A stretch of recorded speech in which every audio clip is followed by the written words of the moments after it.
Hi ma, pa. Sorry late ako. Wika ni Jane sa mga magulang na naabutan niyang naghahapunan sa malawak na dining room ng kanilang mansyon sa Maynila.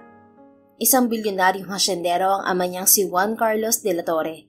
Malaki ang lupain ng pamilya de la Torre sa Negros at pag-aari nila ang pinakamalaking azucarera sa bansa. Meron din silang ilang negosyo dito sa Maynila. Saan ka ba galing anak? Tanong kay Jane ng inang si Jana. Inilabas ko yung bagong unit ba? Nakapaghatid ako ng pasahero sa BGC at natrapik ako pabalik. Kaya ba ganyan ang ayos mo, Jane? Anang ina. Pinasadahan siya nito ng tingin mula ulo hanggang paa. Anong mali sa ayos ko, ma? Ganito naman ako palagi, ah. Sagot niya. Hinubad niya ang suot na ball cap at inuko pa ang bakanting silya sa tabi ng ina. Nasa kabisera ng mahabang mesa ang kanyang ama. Nakasuot si Jane ng puting polo shirt at maong na pantalon. Nakatali ang hanggang balikat na buhok. Sa kabila ng ayos niyang yon ay lutang pa rin ang ganda niya na namana niya sa magandang jeans ng mga magulang. Isa sa mga negosyo ng pamilya ni Jane dito sa Maynila ay ang taxi company na sinimulan ng ama ilang taon pagkatapos nitong pakasalan ng kanyang ina. Sa kasalukuyan, si Jane ang namamahala sa kanilang taxi company at hands-on siya sa pagpapatakbo ng negosyo nilang yon. Sa katunayan, kapag wala siyang ginagawa at tinatamaan ng boredom ay namamasada siya. Noong una ay tutulang ama niya na ibigay sa kanya ang pamamahala sa taxi business. Subalit sa huli ay pinagbigyan siya nito. Malambot sa kanya mga magulang, lalo na ang ama. Sa kabila ng kinagis ng karangyaan, low maintenance si Jane. Simple lang siyang manamit at nag-aayos lang kapag may mga espesyal na okasyon. Sanay din siyang makahalubilo sa iba't ibang uri ng tao. Sa katunayan ay malapit siya sa mga empleyado ng pamilya nila. Napailing sa kanya ang ina. Paano ka magkaka-boyfriend kung ganyan laging ayos mo, anak? Humuso siya at nagsimulang kumuha ng pagkain. Hindi naman lahat ng lalaki mahilig sa laging nakabistida at makeup ah. Tingnan mo ma, marami pa rin namang nagyayayang makipag-date sa akin kahit ganito ang ayos ko. Sa edad na 27 ay single pa rin si Jane. Hindi pa rin siya nagkakanobyo. Kahit pinayagan na siya ng mga magulang na magnobyo noong kolehiyo siya, ay hindi niya sinubukan dahil mas prioridad niya ang pag-aaral. Subalit ngayong ilang taon na siyang nakatapos ay wala namang lalaki nakakuha ng interes niya. May ilan sa mga kakilala niya ang nagpapahayag ng interes at sinubukan niyang i-date. Subalit sa huli ay wala talaga siyang nagugustuhan sa mga to. Tama ang anak mo, Jana. Magpasalamat na lang tayo na hindi pala ayos ang anak natin. Kung nagkataon, siguradong sasakit ng ulo ko sa dami ng mandiligaw niyan. Wika ng kanyang amang si Juan Carlos o June sa asawa. Thanks pa. Napangising baling ni Jane sa ama. Hay nako, kayong mag-ama, pinagtutulungan niyo na naman ako. Sa huli ay napapalatak ng wika ng ina. Parehong malapit si Jane sa mga magulang, subalit masasabi niyang daddy's girl siya, habang ang nakatatandang kapatid na si Jared ay mas malapit sa kanilang ina. Hindi nila kasamang kapatid sa hapunang yon dahil nasa Negros ito. Si Jared kasi ang namamahala sa azucarera at hasyenda nila sa probinsya. Katulong nito ang pinsan niyang lalaki na si Miguel. Hala ka papa, nagtatampo si mama oh. Sa couch kanyang patutulugin mamaya, sige ka. Tukso niya sa ama. Nako, isang kiss lang ang katapat ng mama mo. Anang papa niya bago bumaling sa asawa. Di ba sweetheart? Ewan ko sa'yo, wag mo ako landiin sa harap ng anak mo. Nakangising inabot lang ni Jane ang baso ng tubig habang pinapanood ng mga magulang. Bata pa lang siya ay sanay na siya sa paglalambingan ng mga ito. Dahil sa nasaksihang pagmamahal ng mga magulang sa isa't isa, lumaki siya na naniniwala sa pag-ibig. At gusto niya sa isang lalaki ay yung may pagkakatulad sa kanyang ama. Kahit hindi mayaman, basta mabuting lalaki. Down to earth, maginoo, responsable at mapapatawa siya. Uuwi ka ba sa kondo mo anak o dito ka na matutulog? Tanong sa kanya ng ina pagkatapos nilang maghapunan. May sariling condo unit si Jane. Pagkatapos niyang makagraduate ng kolehiyo ay bumukod na siya sa mga magulang. Uuwi po ako ma. Bala ko pa sanang dumaan sa opisina. Isusoli ko yung dala kong taxi. Malapit lang sa condo niya ang opisina ng J2 Taxi Line, ang pangalan ng taxi company nila. Humuso ito. Kaya gusto ko mag-boyfriend ka na para tigilan mo na yung pamamasada ng taxi kapag bored ka. Natawa siya. Ma, kahit mag-boyfriend ako, hindi ko bibitiwan tong taxi business natin. Bukod sa hilig niyang pagmamaneho, Natutuwa si Jane na makakilala ng iba't ibang uri ng tao sa pamamagitan ng ginagawang pamamasada ng taxi. Ilang sandali pa ay nagpaalam na siya sa mga magulang. Mag-ingat ka lagi sa pagmamaneho anak at huwag magpaggabi sa kalsada. Bili ng ina. Huwag ka mag-alala ma, mana po ako kay Papa na magaling na driver. Naging taxi driver din noon ang kanyang ama. Sa katunayan dahil sa taxi na pinapasada ng papa niya noon, kaya nito nakilala ang kanyang ina. Natawa lang ang papa niya at napailing naman ang ina. Sige na, dumalaw ka ulit bago tayo umuwi ng Negros. Ani Jana sa anak. Sa susunod na buwan ay sasama siya sa mga magulang na umuwi ng Negros upang daluhan ng kaarawan ng pinsang si Miguel at upang bisitahin na rin ang abuela nila roon. Yes po, Commander. Pabirong sagot niya at sumaludo pa sa ina. Isinuot muli ni Jane ang kanyang baseball cap bago sumakay sa dalang taxi. Habang nagmamaneho palabas ng subdivision ay isang ginang ang pumara sa kanya. Sa St. James Hospital tayo, Toy. Wika ng pasahero na agad na natigilan ng lingunin niya ito. Ay, pasensya na, babae ka pala. Ayos lang, ma'am. Ngiti niya rito. Sanay na siya na maraming pasahero ang nagugulat kapag nakikita siya sa likod ng manibela. Ilang taon ka na, Ining? Parang ang bata-bata mo pa. Nasa 20 ka na ba? O sisa ng ginang. 27 na po ako. Mukha lang akong batang tingnan. Bakit naman naisipan mong maging taxi driver? Kung sa bagay ay sa hirap nga naman ng buhay. Anito at bumuntong hininga. Hindi na siya nagkomento sa sinabi nito. Ni minsan ay hindi niya ipinangalandakan ang estado ng buhay niya. Maya-maya ay natigilan siya nang mapansin na balisa ang ginang sa backseat. Okay ka lang, ma'am? Yung asawa ko kasi isinugod sa ospital. Hindi ko pa alam kung anong lagay niya. Tila nagpipigil ng iyak na sagot nito. Huwag kang masyadong mag-alala, ma'am. Baka makasama sa'yo. Mabait si Lord. Hindi niya pababayaan ng asawa mo. Kinuha niya ang box ng tissue sa estante ng kotse at inabot sa pasahero. Salamat, Ineng. Habang nagmamaneho ay nagkwento ang ginang. Ayon dito ay kasambahay ito sa isa sa mga residente ng subdivision. Sa paminsan-minsan pamamasada ni Jane, iba't ibang klase ng pasahero ang nakakasalamuha niya. Ilan sa mga yon ay tulad ng ginang sa backseat na ginawa siyang labasan ng sama ng loob. Maraming salamat Anang ginang pagdating sa ospital. Inabutan siya nito ng 500 peso bill. Ito, wag mo na akong suklian. Hindi niya tinanggap ang bayad nito. Wag mo na po akong bayaran, ma'am. Itabi mo na yan. Idagdag mo na lang po sa pambili ng gamot ng asawa mo. Nabigla naman ang ginang, subalit sa huli ay ngumiti ito. Maraming salamat, Ineng. Pagpalain ka ng Diyos. Pagpapasalamat nito. Ngumiti siya at nagpasalamat din. Paalis na siya ng ospital nang isang lalaki ang pumara sa kanya. Lalagpasan na sana niya ang lalaki dahil gusto na niyang umuwi. Subalit tila may nag-utos sa kanya para hintuan to. Sa Felicity Tower, Makati. Wika ng lalaki pagpasok sa backseat. Mula sa rear view ng sasakyan ay nakita niyang nakapikit na ito at nakasandal sa upuan ng sasakyan. Sige, sir. Tipid na sagot niya at pinaandar ang taxi. Habang nagmamaneho ay hindi niya mapigilang sulyapan ng lalaki mula sa rearview mirror. Nakapikit ito at bahagya pang nakaawang ang mga labi na tila tulog na. Grabe naman ang antok ng lalaking to. Komento ni Jane sa sarili. Tila hindi nalalayo sa kanya ang edad nito. Gwapo ito at matangkad. Maamo ang mukha kahit nahalata roon ang pagod at puyat. Mapula ang mga labi, matangos ang ilong. Ilang minuto ang lumipas, nang maipit siya sa traffic ay nagawa niyang pagmasdan ng matagal ang lalaki. Sa ospital kaya siya nagtatrabaho? Mukha siyang doktor eh. Muli ay komento niya sa isip. Nakaputing dress shirt ito na nakatupi hanggang siko na pinaresan ng itim na slacks. Sa suot na relo ng lalaki, halatang may sinasabi to sa buhay. Akmang ibabalik ni Jane ang tingin sa kalsada nang magsalita ito. Nurse Kay, hand me the scalpel. Mahinang sambit nito pagkatapos ay bumulong pa ng ilang medical term na hindi niya maintindihan. Naaaliw na napanguso si Jane. So, mukhang doktor nga siya. Grabe siya hanggang sa pagtulog dala niya ang trabaho niya. Anya sa isip. Kalahating oras ang lumipas, nakarating siya sa condo building na sinabi ng lalaki. Subalit tulog pa rin ito. Sir, nandito na tayo. Untag niya, subalit mahinang ungo lamang ang isinagot nito sa kanya.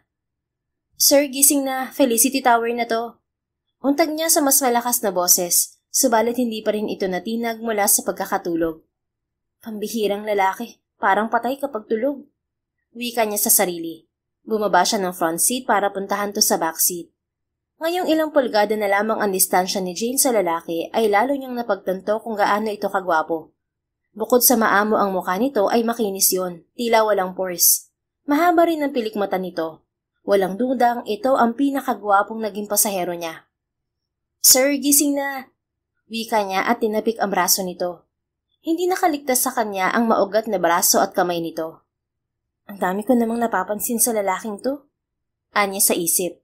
Bumuntong hininga siya nang wala pa ring epekto ang ginawa niya sa lalaki. "Sir, gumising ka na dyan. Kapag hindi ka pa nagising, makakatikim ka na sa akin." "Nako, kahit mas malaki ka sa akin, kayang-kaya kitang suntukin." "Ano sir, gising na." Mas malakas na litanya niya habang tinatapik ang balikat nito. Mukhang effective naman ang ginawa niya dahil gumalaw ito at dahan-dahang nagmulat ng mga mata. Nagtama ang mga mata nila. Wala sa sariling napatulala si Jane sa kaharap. Napatitig din sa kanya ang lalaki bago unti-unting kumunot ang noo nito.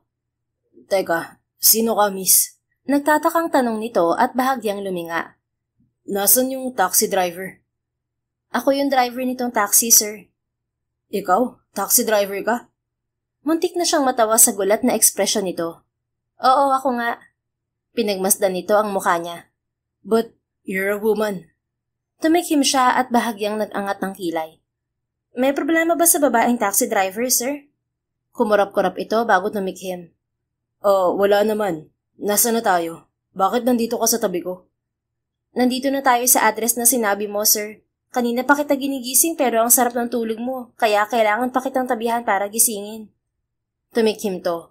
Umayos ng upo at pinasadahan ng kamay ang buhok. "I'm sorry. Antok na antok ako." "Oo nga eh. Muntik na nga kitang sapakin kung hindi ka pa nagising." "Susuntukin mo ko?" Nabiglang tanong nito. Nagkibit balikat siya. "Hindi ko na kasi alam kung paano ka gigisingin eh."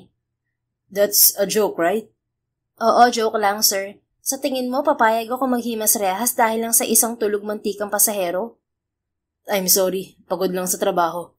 "Teka, magkano palang babayaran ko?" Kinapa nito ang likod ng bulsa pagkatapos ay mahinang napamura. "I'm sorry, miss. Naiwan ko pala yung wallet ko sa ospital." Pumalatak siya. "Pambihira naman, sir. Pinahirapan mo na nga akong gisingin ka. Hindi ka pa magbabayad?" "Magbabayad ako. Pwede tayong bumalik ng ospital para kunin ang wallet ko. Titriplehin ko ang bayad sa'yo. Kung gusto mo, sasagutin ko na rin ang gas mo." Bumuntong hininga siya. "Hindi na, sir. Anong oras na oh? Papagurin mo pa ako. Sige na, huwag ka na magbayad." "Hindi pwede, miss. Magbabayad ako." "Wala kang ang pambayad, di ba? Sige na, 150 pesos lang naman ang pamasahe mo." "Kahit piso pa yan, babayaran ko pa rin, miss. Hindi ako makakatulog ng maayos kapag hindi mo ako pinagbayad." Bahagya siyang natawa. "Wow, sana lahat ng presidente tulad mo rin, sir. Eh di sana hindi lubog sa utang ang Pilipinas." Mahina rin itong natawa. "Kaya hayaan mo ako magbayad, miss. Ganito na lang, pahingin ang cellphone number mo." "Number ko? At bakit?" "Para mabayaran kita at para magkaroon ka rin ng regular na pasahero." Nag-angat siya ng kilay. "Gusto mong sumakay ulit sa taxi ko?" Ngumiti ito. "Bakit hindi? Bago tong taxi mo. Mabango, malakas ang aircon, at magaling kang driver." Gusto niyang umismid. "Binabola mo ba ako, sir? Paano mo naman nasabing magaling akong driver tulog ka buong biyahe?" "Mahimbing ang tulog ko. Ibig sabihin magaling ka. Di ba ganun yun?" "Fine. Pahiram ng cellphone mo, ibibigay ko ang number ko." Ngumiti ito at inilahad ng cellphone sa kanya. "Anong pangalan mo, miss?" Tanong nito matapos niyang ibalik dito ang cellphone. "Jane." "Jane? Walang apelido?" "Ilagay mo na lang Jane the taxi driver." Ngumiti ito. "Okay, my name's Ashton." "Doktor ka ba sa St. James?" "Oo, paano mo nahulaan?" Mahina siyang natawa. "Paano? Nagsasarita ka habang tulog? Kung ano-anong medical term ang sinasabi mo." Natawang napahawak ito sa batok. "Oh, pasensya na. Ganun talaga ako kapag sobrang pagod." "No problem. Sige na, baba ka na makapagpahinga ka at makauwi na rin ako." Binuksan niya ang pinto ng sasakyan para makababa. "Thank you, Jane the taxi driver. Ingat ka pa uwi." Nakangiting wika ng lalaki. "Sige, Ashton the doctor." Natawang panggagaya niya bago pumasok ng driver's seat. Sa halip na isoli pa ang taxi sa opisina ay nagpasya siyang dumiretso sa kanyang kondo.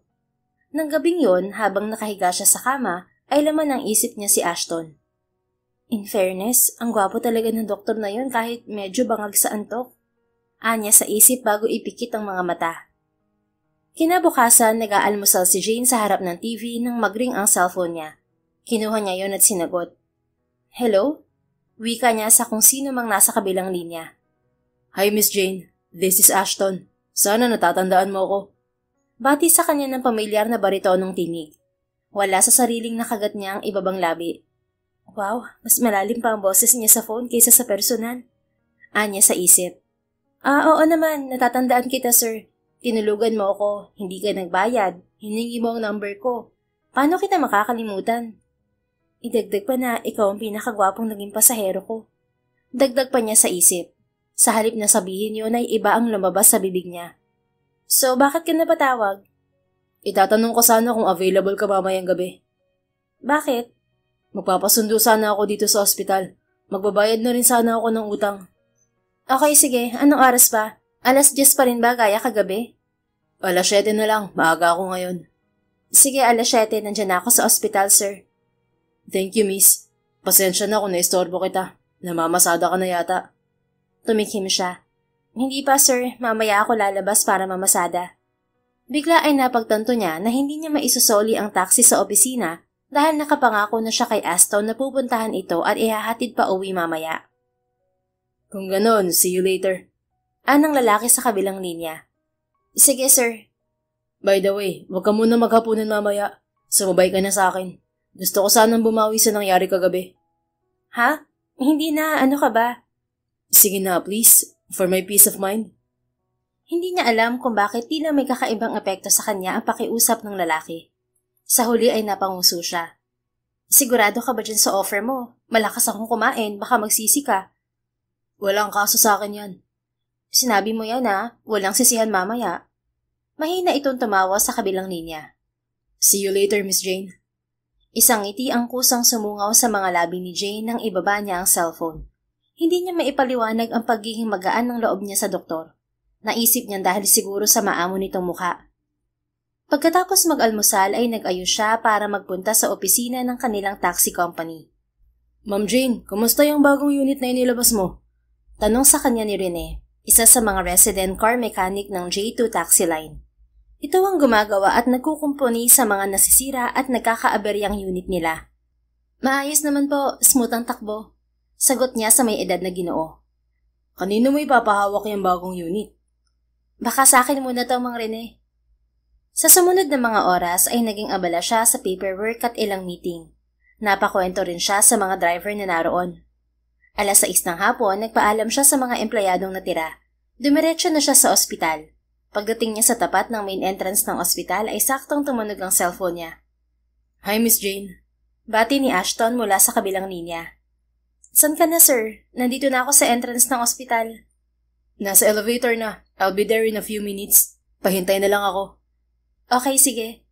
Pagbaba niya ng cellphone, wala sa sariling sinipat niya ang muka sa salamin. Itinodo rin niya ang aircon ng taxi. Ilang minuto pa ang nakalipas ay natanaw na niya ang doktor. Tulad kagabi, nakaputing long sleeve ito na nakatupi hanggang siko. Sa pagkakataong yon, napansin niya na maaliwalas ang mukha nito at tila nakabawi na ng tulog. Binuksan niya ang lock ng pinto ng kotse. Subalit sa halip na sa backseat ay sa front seat pumasok si Ashton. Hi, miss. Baling ng lalaki sa kanya. Maaliwalas ang ngiti. Bakit dito ka naupo sa unahan? Tanong niya. Saan ba dapat? Sa likod para mas maluwag. Ayos na ako dito. Komportable naman ako. Anito at isinuot na ang seatbelt. Bahala ka, sir. Saka wag mo na nga akong i-miss. Kahit Jane na lang. Wag mo rin akong i-Sir Jane. Hindi mo naman ako boss. Pero pasahero kita. Masyadong formal ang tawag mo sa akin considering na balak mo akong suntukin kagabi kung hindi ako nagising. Hindi niya napigilang matawa. Sige, Doc na lang. Saan kita ihahatid, Doc? Felicity Towers. Sumulyap to sa suot na relo. Pero kumain muna tayo. Sabi ko ililibre kita, di ba? Oh, totoo pala yon? Hindi naman ako mukhang nagbibiro, Jane. Sige, saan mo babala kumain, Doc? Saan mo ba gusto? Ako talagang tatanungin mo? Ayos lang sa akin kahit saan, hindi naman ako maarte. Sige, doon na lang sa paborito kong restaurant. Masarap doon. Sinabi nito ang pangalan ng restaurant at kung saan iyon matatagpuan. Tumango lang si Jane at hindi binanggit na nakakain na rin siya roon. Gano'ng katagal ka ng taxi driver, Jane? Panguusisa ni Ashton habang nasa biyahe. Tumikhim siya at bahagyang tinapik-tapik ang hawak na manibela. 3 years na rin. 3 taon na kasi mula nang hawakan niya ang taxi business ng ama. Really? Ilang taon ka na ba? 27. Bakit napasok ka sa pagiging taxi driver? Sumulyap siya rito at bahagyang nag-angat ng kilay. Para ka palang reporter kapag hindi ka tulog, Doc? Bahagya itong natawa. I'm sorry. Curious lang ako. Ngayon lang kasi ako naka-encounter ng babaeng taxi driver. Sinagot niya ang tanong nito tulad ng karaniwang sagot niya sa ibang pasahero.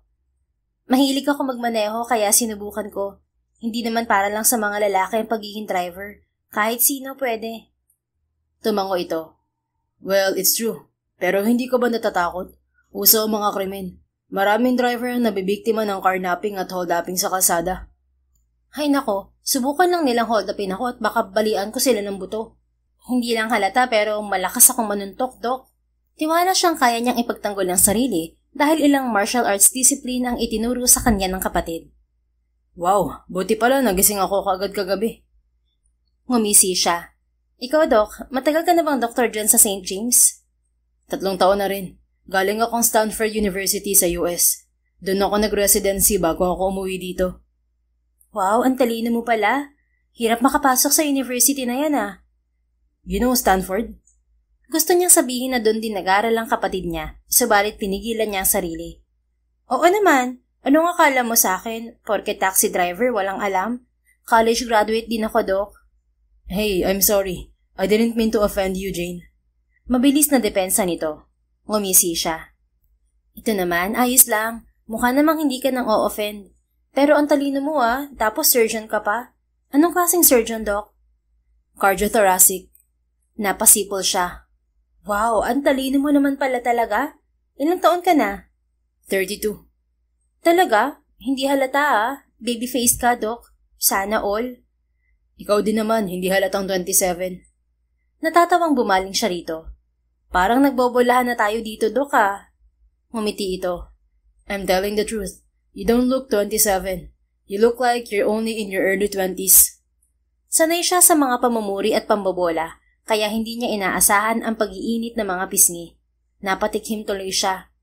Sige na nga, Doc, maniniwala na ako. Pero last mo na yan Mahina itong natawa. Ngumisi na lang siya bago itinuon ng atensyon sa pagmamaneho.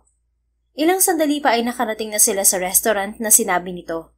Pagkapasok nila ay nakasalubong nila ang isang lalaking kakilala ni Ashton. Pare, may girlfriend ka na pala ulit. Wika ng lalaki na kuryosong nakatingin kay Jane. This is Jane, Andrew. She's not my girlfriend. Magkaibigan lang kami. Pagtatama ni Ashton. Napaangat ang kilay ni Jane sa sinabi ng doktor. Nagkaibigan na pala kami nang hindi ko alam. Well, kung sabagay, alangang sabihin niya na driver niya ako. Anya sa isip. Tumango ang lalaking kaharap nila ni Ashton bago ngumiti sa kanya. Nice to meet you, Jane. Pasensya na napagkamalang kitang girlfriend itong kaibigan ko. Tagal ko na kasi yung hindi nakikitang may kasamang babae Ayos lang. Ani Jane at tipid ng ngumiti. Sige pare, kita-kits na lang sa birthday ni Marcus.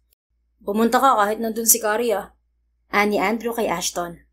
Don't worry, pupunta ako. Sige, mauna na ako. Bye, Jane. Kumaway pa sa kanya si Andrew bago sila nilagpasan. Pasensya na dun kay Andrew. Chismoso talaga yun Kaibigan ko yun mula nung high school. Ani Ashton pagkatapos kunin ng waiter ang order nila. Ayos lang. Sino yung Carrie? Ex-girlfriend mo? Hinubad niya ang suot na ball cap at ipinatong sa mesa. Nang ibalik niya ang tingin kay Ashton ay naabutan niyang nakatitig sa kanya ang binata. Bakit mahilig kang mag-cap, Jane? Nakasanayan ko lang. You look good without it. Anito na nanatiling nakatingin sa kanya. So, sinasabi mo bang pangit ako kapag nakakap? Hindi, mas maganda ka lang kapag walang sombrero. Kitang-kita kasi ang mukha mo. Muli ay hindi niya inaasahan ang pag-iinit ng mga pisngi. Wala sa sariling inabot niya ang baso ng tubig. Salamat, pero mabalik tayo sa tanong ko. Ex-girlfriend mo ba yung Carrie? Oo, ex-girlfriend ko nga siya. So, base sa sinabi ng kaibigan mo kanina, wala ka pa ring girlfriend? Bakit hindi ka ba nakakapag-move on? I've already moved on a long time ago. Wala lang akong oras para mag-girlfriend ulit. Talaga ba, Doc? Natawa ito. Ikaw naman ang parang showbiz reporter kung makapagtanong ngayon ah. Nagkibit-balikat siya. Ang tagal ng pagkain eh. Kaysa mabore ako, edi interviewin na lang kita. So, bakit kayo naghiwalay? Nakipaghiwalay siya sa akin. Hindi niya inaasahan ang sagot nito. Sa itsura nito ay tila ito ang nangiiwan ng mga babae. Bakit ka iniwan? Gwapo ka naman, matalino, mukha ka ring mabait at matinong lalaki. Napahinto siya nang mapansin na ang laki ng ngiti nito habang nakatingin sa kanya. Oh, bakit nakangiti ka? Totoo naman yung mga sinabi ko ah. I'm just stating my observation. Akala ko, antuking doktor ang impression mo sa akin. Baka yun ang dahilan kaya ka hiniwalayan. Natawa ito bago bumalik sa seryosong ekspresyon. Hindi. Nakipaghiwalay siya sa akin dahil puro daw ako trabaho. May pagka-workaholic kasi ako. Siya naman may pagka-demanding. Ayaw niya na nakakapag-cancel ako ng lakad namin dahil sa trabaho. Napatango siya. Mukha nga itong workaholic na tao. Gaano katagal kayo ng ex mong yun? Almost 4 years. Naging girlfriend ko siya nung college. Pero naghiwalay kami nung nagpunta ako ng US. Pagbalik ko ng Pilipinas, nagkabalikan kami. Last year, we finally broke up for good. Natigilan siya. Ang tagal niyo pala tapos gano'n na lang yun, Doc? Hindi mo hinabol? Hindi mo sinubukang ayusin ang relasyon niyo? Wala nang dapat ayusin sa amin ni Carrie Jane. Magtatanong pa sana siya nang dumating ang pagkain nila. Akala ko malakas kang kumain, pero ang konti lang naman ang in-order mo. Komento ni Ashton. Joke lang yun, Doc. Akala ko kasi magbaback out ka. I'm true to my words, Jane. Kaya nga bawal palang magbiro sa'yo, pakatotohanin mo. Natawa ito bago binalingan ng pagkain. Ako naman ang magtatanong sa'yo, Jane. Okay lang ba? Ani Ashton sa gitna ng kanilang paghahapunan. Anong gusto mong malaman? Wala ka bang boyfriend? Walang nagkakamali Pabirong sagot niya. Really? Parang hindi ako naniniwala. Maganda ka, kahit simple lang ang ayos mo. May nagpapahiwatig naman pero wala akong nagugustuhan. Ayoko makapagrelasyon basta-basta. Gusto ko yung lalaking gusto ko talaga. Ano bang gusto mo sa lalaki? Simple lang, basta mabuting lalaki, responsable, matalino, at masarap kausap. Given na syempre yung may itsura. May itsura? Lahat naman ng tao may itsura, Jane. Natawa siya. Di sige, gwapo. Yung may magandang jeans, okay na? Bakit nagtatanong ka? May irireto ka ba sa akin, Doc? Marami bang gwapong doktor sa ospital nyo? Ako ang pinakagwapo dun. Talaga? Ang yabang mo naman? Totoo, bisita ka sa ospital minsan para malaman mo nagsasabi ako ng totoo. Natawa na lang siya. Habang kumakain ay napunta sa ibang bagay ang uusapan nila. Hindi nila namalayan ng oras dahil nag-e-enjoy siyang kausap ang lalaki. Salamat sa dinner, Doc. Anya paglabas nila. You're welcome, Jane. Salamat din kagabi. Binuksan nito ang pinto ng taxi. Driver seat yan, dun ka sa kabila. Anya. Ngumiti ito. I know. Pinagbuksan lang kita ng pinto. Baka nakakalimutan mo, pasahero po kita. Alam ko, pero bawal ko bang gawin to kahit ako ang pasahero at ikaw ang driver? Tila may mainit na bagay na humaplos sa puso niya. Sa restaurant pa lang, napansin na niya na gentleman to. Wala ka bang sariling sasakyan at nagtataksi ka, Doc? Tanong niya habang nasa biyahe sila. Meron pero hindi ako nagmamaneho kapag sobrang pagod at antok sa trabaho. Yesterday I had an 18-hour surgery. Iniwan ko talaga ang sasakyan ko sa kondo bago pumasok dahil alam kong hindi ako makakapagmaneho pa uwi. Kanina, wala kang dalang sasakyan? Meron. Nagtatakang bumaling siya rito. Meron pala Bakit ka nagpahatid sa akin ngayon? Magbabayad ako ng utang, di ba? At tinatamad ako mag-drive. Paano kanyan bukas? Iniwan mo sa ospital ng sasakyan mo. Magta-taxi na lang ulit ako. Anong oras ka ba pupunta sa ospital bukas? 8 a.m. Gusto mong sunduin kita sa kondo mo? Tanong niya bago pa mapigilan ang sarili. Really? You do that? Ayos lang ba sa'yo? Tumikhim siya. Babayaran mo naman ako so bakit hindi okay sa akin? Aagahan ko ang labas bukas. Total, kailangan ko makakota. Ngumiti ito. Sige, hindi ko tatanggihan yan. Pagbaba ng binata ay inabutan siya nito ng 1,000 peso bill. Huwag mo na akong suklian. Advance payment yan para bukas at sa susunod pang bukas. Nakangiting wika ni Ashton. Ayaw sana niyang tanggapin yon, subalit magtataka naman ito kapag hindi niya yun ginawa.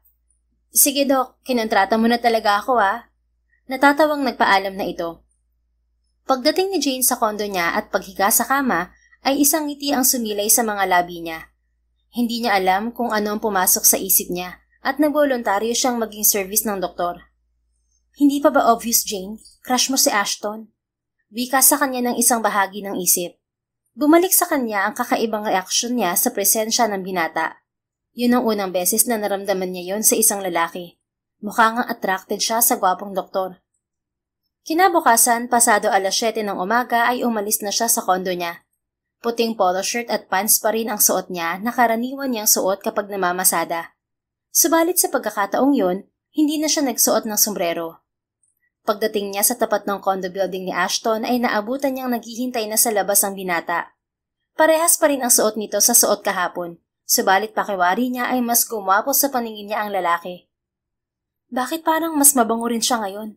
O dahil aware na ako na crush ko siya? Anya sa isip pagpasok ng binata sa front seat. You're not wearing your cap today. Nakangiting po na nito. Oo, naiwan ko kasi. Palusot niya. Buti naiwan mo.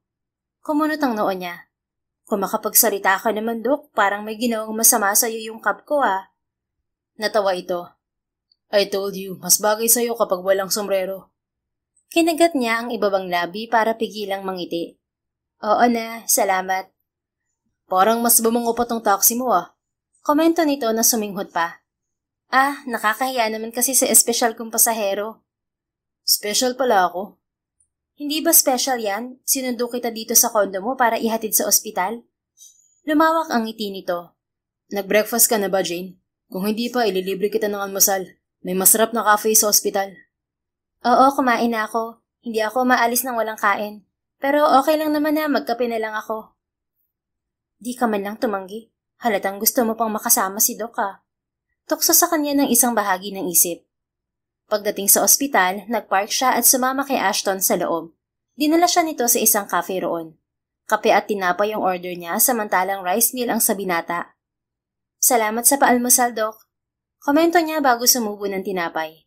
Sa halip na sumagot ay kumuha ito ng tissue at pinunasan ng labi niya. May asukal ka sa muka. Anito. Tumikhim siya. Nakakahiya naman. Sana sinabi mo na lang, ikaw pa talaga nagpunas. May problema ba doon, Jane? Oo, meron. Baka ma-fall ako sa'yo, mahirap yan. Ngaling-ngaling isagot niya. Sa halip na isatinig yon ay ngumiti siya. Wala naman, baka mapagkamala na naman akong girlfriend mo. Pansin ko, daming nakatingin sa atin kanina. Lalo na yung mga nurse na bumibili ng kape. Speaking of girlfriend, may pabor pala akong hihingin sa'yo. Ano yun? Papasundo ka na naman mamaya? Umiling to. I have an operation tonight. Hindi ako makakauwi mamaya. Sa Sabado, mamamasada ka? Depende, bakit? May pupuntahan akong birthday party sa Sabado. Can I bring you there? As my girlfriend? Muntik na siyang masamid sa sinabi nito. Ano ka mo? Pakiulit at paki-explain ng maayos, Doc. Nang bibigla ka Okay, sorry. Tumikhim ito at sumeryoso. Birthday ng isa sa mga high school friends ko, si Marcus. Kung natatandaan mo, nabanggit yun ni Andrew, yung kaibigan kong nakita natin kagabi sa restaurant. Magkikita-kita kami dun ng barkada, kaya gusto sana kitang isama at ipakilalang girlfriend ko. At bakit naman? Required ba na dapat may jowang kasama ang mga a-attend ng party ni Marcus? Hindi naman, pero naisip kong mas maganda kung may kasama ako, para hindi na nila ako tuksuhin kay Carrie. Napakurap siya. Teka, naaalala kong sinabi ni Andrew na pupunta rin yung ex mo. Oo, she'll also be there. Pinsan kasi siya ni Marcus. Kaya gusto mong magdala ng girlfriend para pagsilosin siya? Wala sa sariling lumunok siya. Tila may maliit na aspiling tumusok sa puso niya sa sariling tanong. Hindi, Jane. Matagal na ako nakamove on sa kanya. Ayoko lang natuksuhin kami. That's why I want to bring someone. Talaga? Nakamove on ka na? Kahit buksan ko pa yung dibdib mo at tingnan yung puso mo? Natawa si Ashton. Ako ang surgeon sa ating dalawa. Pero oo, kahit silipin mo pa tong puso ko. Bakit ako, Doc? I'm sure maraming babae dyan ang papayag na magpanggap na girlfriend mo. Komportable kasi ako sa'yo, Jane. Mahal ang talent fee ko, Doc, ha? 10,000. Ngumiti lang ito.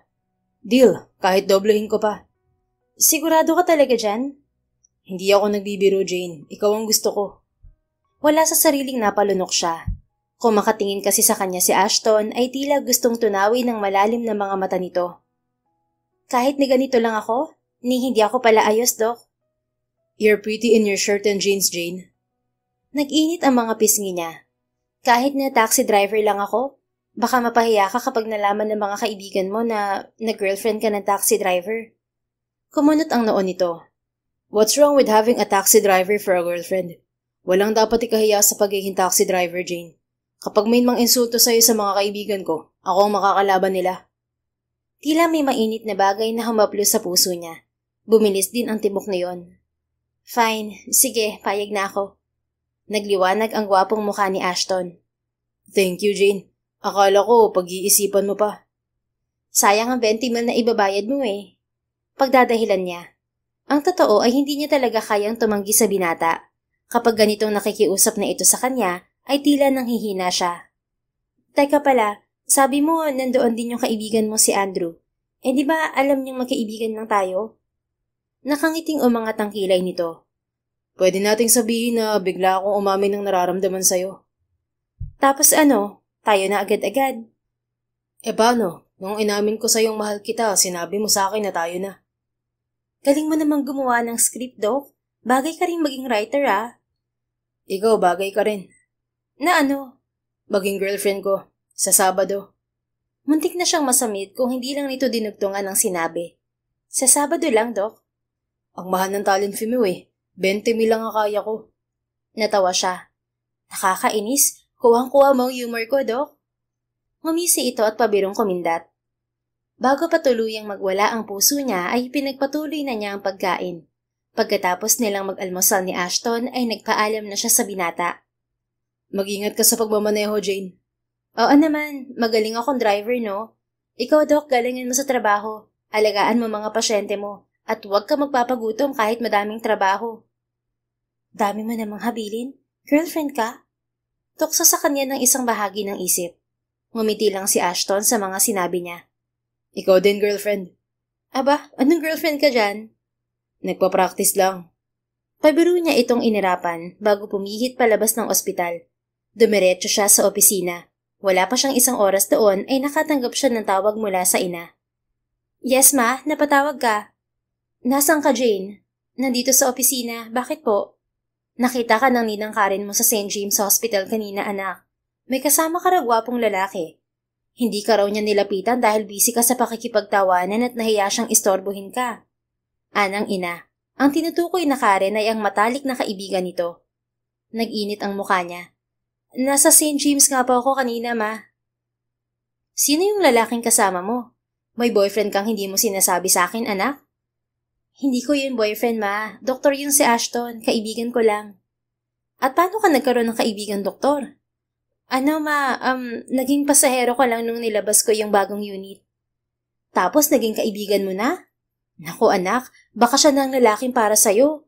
Naalala mo yung madalas kong kwento sa'yo? Diyan din kami nagsimula ng daddy mo. Naging pasahero rin niya ako noon. Bahagya siyang natawa. Ewan ko sa'yo, ma.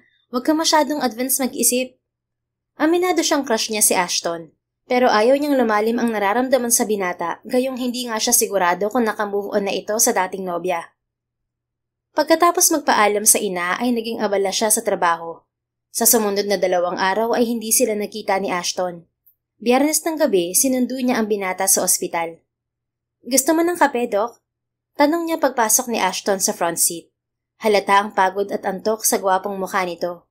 Ayon sa binata, sunod-sunod ang naging operasyon nito sa nakaraang 2 araw.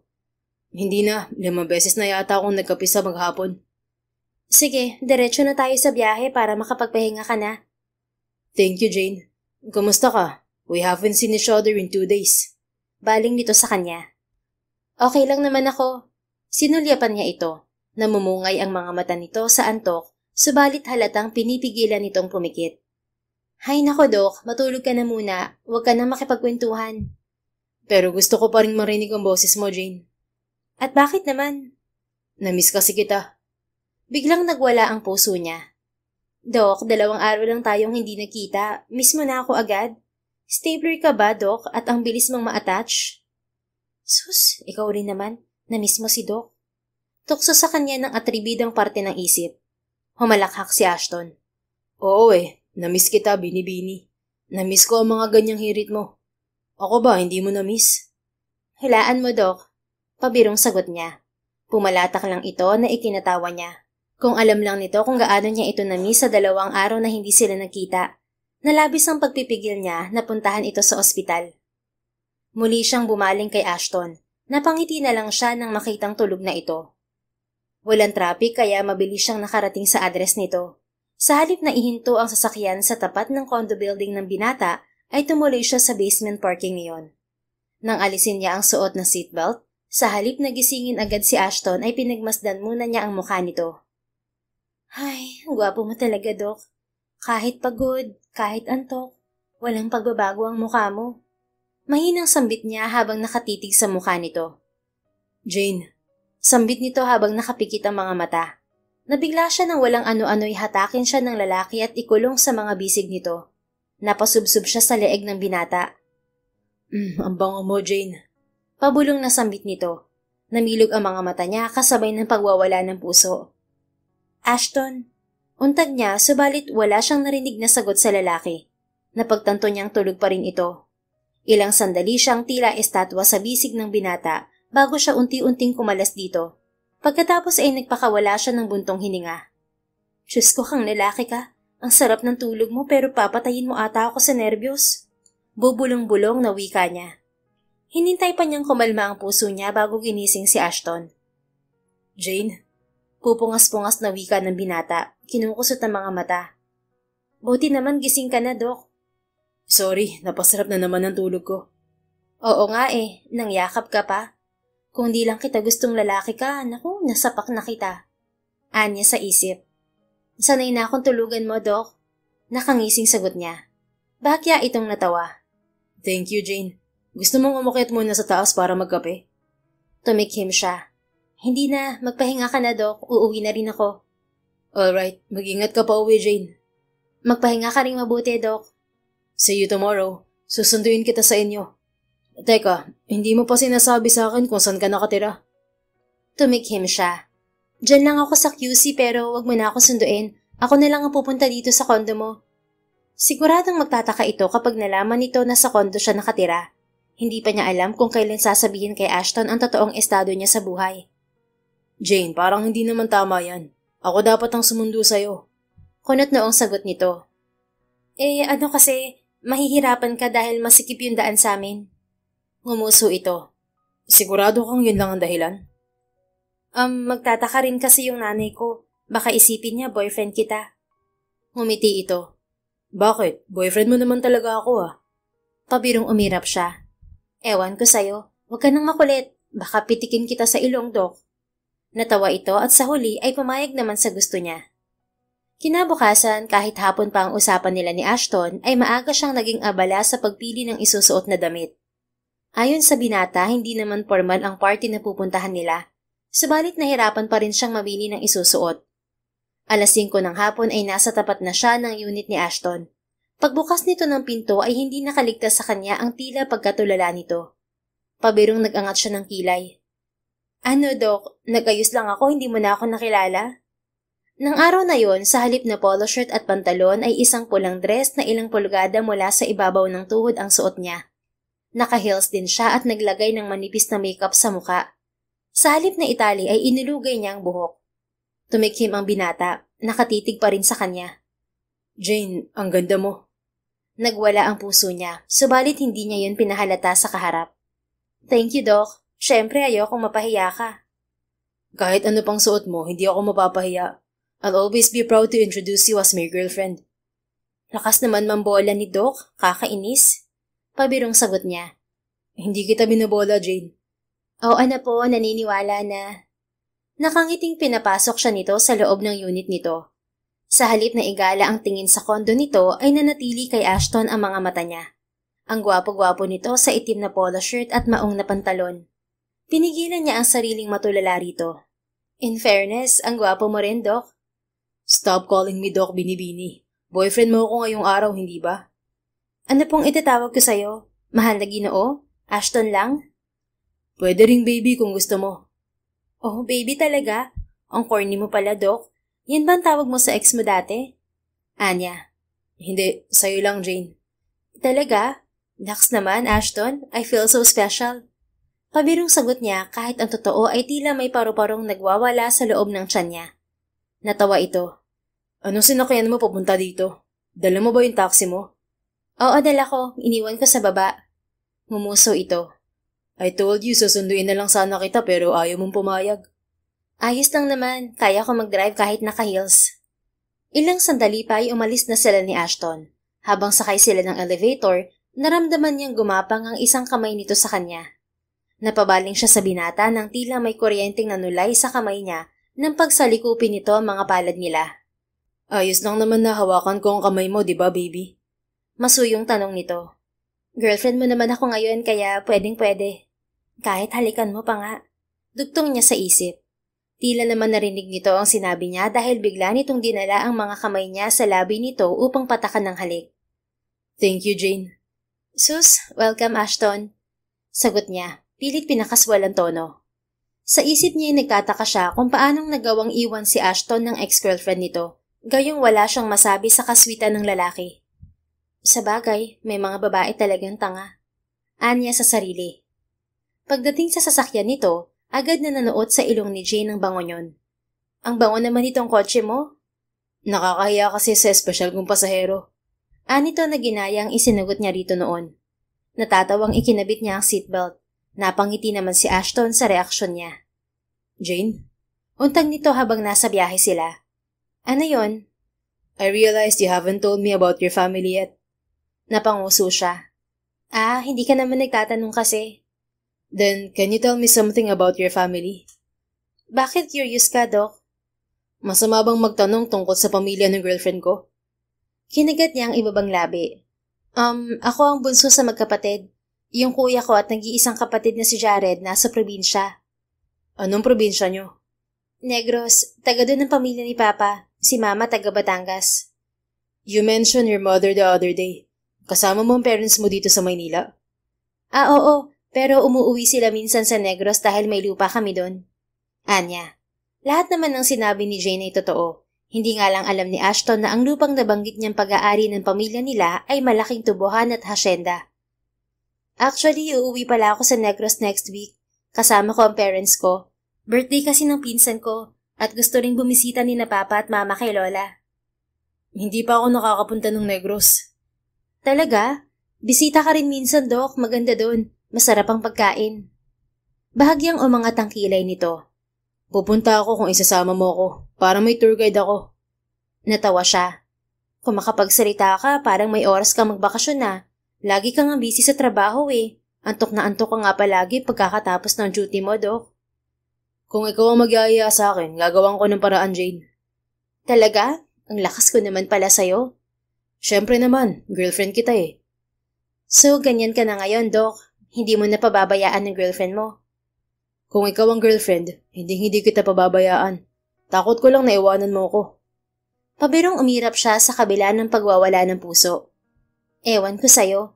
Ikaw, sinong kasama mo dito sa Manila? Ako lang. Unlike you, I'm an only child. Parehong nasa States ang parents ko.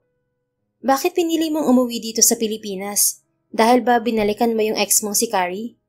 Hindi, Jane. Walang kinalaman si Carrie kaya umuwi ako ng Pilipinas. Talagang dito ko gustong magtrabaho. Lihim na natuwa ang puso niya sa sinabi nito. Gusto niyang isipin na talagang nakamove on na ito sa dating nobya. Kulang isang oras ang nakalipas, nakarating sila sa bahay ng kaibigan nitong si Marcus.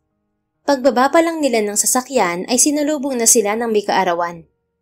Ashton, akala namin di ka darating eh. At may kasama ka pa ha.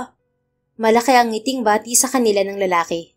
Ipinakilala siya ni Ashton kay Marcus pagkatapos ay iginiya sila nito sa hardin kung saan naroon ang mga bisita. Kaunti lang yun at halos lahat ay kaedaran ng binata. Inakbayan ni Ashton si Jane at ipinakilala sa tatlong lalaki na nasa isang pahabang mesa. This is Jane, girlfriend ko. Baby, mga kaibigan ko. Si Ian, si Axel, si Andrew na nakilala mo na last week. Nako, sabi ko na nga ba hindi lang kayo magkaibigan ni Doc eh. Wika ni Andrew nang sumama sila ni Ashton sa mesa ng mga to. Akalain mo yun? Halos tumira na tong si Ashton sa ospital pero nagkaroon pa ng girlfriend. Paano ka niligawan nito, Jane? Tanong naman sa kanya ni Ian. Actually, ako yung nanligaw. Masyadong busy kasi tong si Doc. Pabirong sagot ni Jane na ikinatawa ng mga lalaking kasama. Totoo ba yun, Ashton? Ang lakas mo naman, pare. Tukso ni Axel. Si Jane ang nanligaw sa akin kaya ngayon kami na, ako naman ang manliligaw sa kanya habang buhay. Sagot ni Ashton sa mga kaibigan bago masuyong bumaling sa kanya. Di ba, baby? Papayagan mo ako manligaw sa'yo habang buhay? Namula ang mukha niya. Hindi mo naman, Ginoo. Kakahiya sa mga kaibigan mo. Sa'yo lang binibini. Nagbawi sila ng tingin mula sa isa't isa nang sunod-sunod na tumikhim ang mga kaibigan nito. Grabe naman pang-iinggit yan, pare. Parang hindi kami matutunawan nito ah. Nakangiting-an ni Axel. Hindi ko alam na corny ka pala, Ashton. Hindi ka naman ganyan dati ah. Ani naman ni Marcus. Oo nga, nonchalant lang siya kay Carrie pero ngayon, di ako makapaniwalang maharot pala tong si Doc. Wika naman ni Andrew. Kung naiinggit kayo, pumikit na lang kayo. Nakangising wika ni Ashton sa mga kaibigan. Sana pala hindi na kita inimbita. Pabirong sagot ni Marcus na ikinatawa nilang lahat. Ano palang trabaho mo, Jane? Doktor ka rin ba? Kuryosong tanong ni Axel. Hindi, driver ako. Driver? You mean race car driver? Ani Marcus. Napanguso siya. Taxi driver. Kita niya ang pagkabigla sa mukha ng mga ito, subalit wala siyang nakitang panghuhusga sa mga yon. Doon niya napatunayan na tulad ni Ashton, mabubuting lalaki rin ang mga kaibigan nito. Wow, ang angas mo pala, Jane. Ang ganda mo rin taxi driver. Komento ni Ian. Kung ganyan kaganda ang taxi driver, nako, baka araw-araw na ako mag-taxi. Ani Marcus. Stop flirting with my girlfriend. O baka makalimutan ko magkakaibigan tayo. Pabirong pagbabanta ni Ashton sa mga kaibigan. Ang seloso naman ni Doc Ashton. Nakakapanibago ah. Tukso ni Andrew. Don't mind them, Jane. Ganyan talaga sila mga sar. Pabulong na wika sa kanya ni Ashton. Okay lang, nakakatawa nga sila eh. Patuloy siya sa pakikipag-usap sa mga kaibigan ni Ashton nang isang babae ang natanaw niyang papalapit sa mesa nila. Si Carrie. Wika ng may kaarawan na si Marcus at sinalubong ang babae. Siya yung ex-girlfriend mo? Baling ni Jane kay Ashton. Tipid ng umiti sa kanya ang binata. Yup, that's Carrie. Wala sa sariling napalunok siya. Ang ganda pala niya. Mas maganda ka. Masuyong sagot nito, hinawakan ng pisngi niya. Sus, bolero. Totoo, binibini. Pabiro na lang siyang umirap. Nang magbawi siya ng tingin ay namalayan niyang nasa harap na nila ang dating nobya ni Ashton. Isa-isang binati ng bagong dating ang mga nasa mesa bago bumaling sa kanila ni Ashton. Hi Ashton, nakangiting bati ni Carrie sa lalaki. Carrie, hi. Kaswal na bati ni Ashton sa dating nobya. May kasama ka? Sabi ni Marcus, girlfriend mo raw? Bumaling sa kanya ang babae at ngumiti. Gumanti si Jane ng ngiti kahit pakiramdam niya ay peke ang ngiti ng babae. Yeah, this is Jane, girlfriend ko. Jane, si Carrie. Ani Ashton. Hi Jane, nice to meet you. Ani to at naglahad ng kamay. Pagkatapos niyang makipagkamay ay iniwan sila ni Carrie at nagpunta sa kabilang mesa. Wala sa sariling sinundan ni Jane ang tingin ang babae. Parang beauty queen ang ganda ng dating nobya ni Ashton. Matangkad ito at sobistikada. Maging ang boses nito ay babaeng babae.